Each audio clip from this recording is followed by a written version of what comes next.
Welcome to mega 9 TV. Telangana కాషాయ పార్టీలో కుర్చీలాట మళ్లీ మొదలైందా? ముఖ్యంగా అధ్యక్ష పీఠంపై కర్చీఫ్ వేసేందుకు అగ్రనేతలు నువ్వా నేనా అంటూ పోటీ పడుతున్నారా అంటే అవుననే సమాధానాలు వినిపిస్తున్నాయి. గత కొన్నాళ్లు సైలెంట్ గా సాగిన ఈ వ్యవహారం మళ్లీ తెరపైకి వచ్చింది. ఇప్పటి వరకు నలుగురి మధ్య సాగిన ఈ కుర్చీలాటలో అనూహ్యంగా మరో నేత రేస్లోకి వచ్చాడట. తాజా పరిస్థితులు చూస్తూ ఉంటే అధ్యక్ష పీఠాన్ని అధిష్ఠించే ఛాన్స్ ఆయనకే ఎక్కువగా ఉందట. మరి ఆ నేత ఎవరు? అతడిపైనే అధిష్టానం ఎందుకు మొగ్గు చూపిస్తోంది? Let's watch. కాషాయ పార్టీలో అధ్యక్ష మార్పుపై మళ్లీ చర్చ మొదలైంది. గత కొన్నాళ్ల పాటు సైలెంట్ గా సాగిన ఈ వ్యవహారం తాజా పరిణామాలతో ఒక్కసారిగా తెరపైకి వచ్చింది. తెలంగాణ అసెంబ్లీ ఎన్నికల ముందు అధ్యక్ష మార్పు అంశం ఓ రేంజ్ లో చర్చ నడిచింది. అంతవరకు పార్టీ బాధ్యతలు నిర్వహించిన బండి సంజయ్ ని తప్పించాలా లేదా అనే దానిపై అధిష్టానం మల్లగుల్లాలు పడింది. ఎందుకంటే బండి సంజయ్ సారథ్యంలోనే కాషాయ పార్టీ పుంజుకుందని, తెలంగాణలో బీజేపీ బలపడడానికి ప్రధాన కారణం బండియేనని అగ్రనేతలు సైతం చాలా సందర్భాల్లో చెప్పుకొచ్చారు. అయితే అలాంటి నేతను ఎన్నికల ముందు అధ్యక్ష పదవి నుంచి తప్పించింది అధిష్టానం. తనను పదవి నుంచి తప్పించడంపై ఒకానొక టైంలో బండి కూడా అసంతృప్తి వ్యక్తం చేశారనే గుసగుసలు గట్టిగా వినిపించాయి.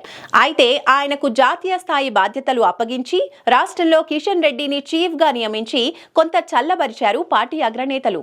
కానీ కిషన్ రెడ్డి అధ్యక్షత ఆ బాధ్యతలు అప్పగించిన తర్వాత పార్టీ వ్యవహారాలు నత్తనడకన సాగాయని గుసగుసలు కొంత పార్టీలోనే వినిపించాయి. పైగా బండి సంజయ్ల అగ్రెసివ్ వైఖరి కాకపోవడంతో తెలంగాణ బీజేపీ కొంత స్లో అయిందనే చర్చ జరుగుతూ వస్తోంది.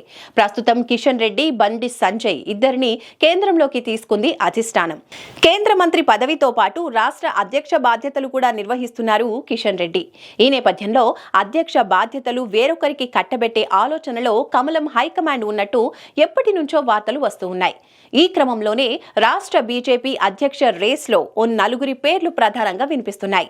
బండి సంజయ్, కిషన్ రెడ్డి, ఈటల రాజేందర్, రఘునందన్ రావులతో పాటు డీకే అరుణ పేరు కూడా ప్రధానంగా వినిపిస్తోంది. అయితే కిషన్ రెడ్డి, బండి సంజయ్లకు కేంద్ర పదవులు ఉండటంతో వారికి మళ్లీ అధ్యక్ష బాధ్యతలు అప్పగించే అవకాశం దాదాపు లేనట్టే. అందువల్ల కుదిరితే ఈటల రాజేందర్ లేదా డీకే అరుణ, ఇంకోవైపు రఘునందన్, ఈ ముగ్గురిలో ఎవరో ఒకరికి ఆ ఛాన్స్ దక్కే అవకాశం ఉందనే చర్చ జరుగుతూ వచ్చింది. అయితే తాజాగా మరో ఫైర్ బ్రాండ్ నేత అనూహ్యంగా రేస్లోకి వచ్చినట్టు తెలుస్తోంది. ఆయనే ధర్మపురి అరవింద్.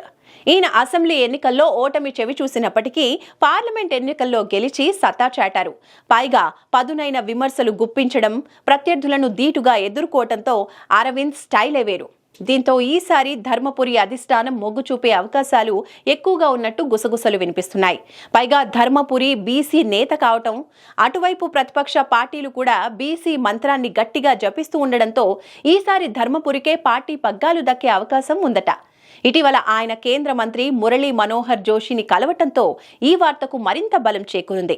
మరి ధర్మపురి అరవింద్ కు ఆ బంపర్ ఆఫర్ దక్కుతుందా లేదా అనేది మరికొద్ది రోజుల్లో తేలిపోతుంది.